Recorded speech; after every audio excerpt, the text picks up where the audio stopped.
সোমবার আমবাসা থানাধীন অন্নরামপাড়ায় এক নাবালিকা মেয়ে ধর্ষণ হয়েছে বলে অভিযোগ তোলে নাবালিকা মেয়েটির পরিবার। এলাকার থাংচি রায় ত্রিপুরা নামে এক ব্যক্তি নাবালিকা মেয়েকে ধর্ষণ করে বলে অভিযোগ। অভিযুক্ত সোমবার রাতে ঘটনার পর পালিয়ে যায়। পরে রাতেই ধর্ষিতার পরিবারের থেকে আমবাসা মহিলা থানায় মামলা দায়ের করা হয়। মামলা নম্বর ৩/২০২৪ ইংরেজি ভারতীয় দণ্ডবিধি এবং ৩৭৬ AB ৪ পোস্কো আইনে মামলা নেওয়া হয়। অবশেষে আমবাসা থানার পুলিশের কাছে খবর আসে অভিযুক্ত মনু রেল স্টেশন এলাকায় তার নিকটবর্তী আত্মীয়ের বাড়িতেই রয়েছে।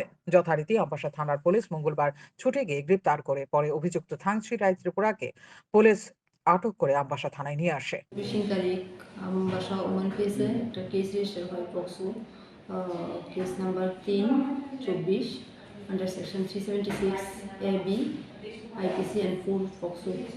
এই কেসটা আজকে গতকালকে মেডিকেল করানো হয়েছে ভিকটিমে। আর আজকে আমবাসা মেন পিএস আর আমবাসা ওমেন পিএস জয়েন্টলি আসামি থামসিরাই ত্রিপুরাকে অ্যারেস্ট করছে। করছে না স্যার, আমি তাকে দেখে যদি প্রমাণ পাই তাহলে আমার মারিয়া হয়েছিল, আমি তার হাজির আছে।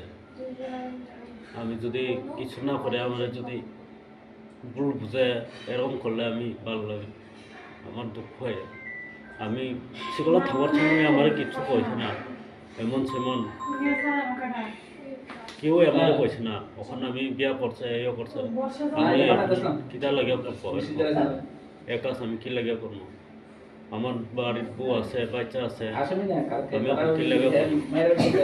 আমার তো গোটা ঘটনা এলাকায় জুড়ে চাঞ্চল্য সৃষ্টি হয়েছে। শান্তন টিভি।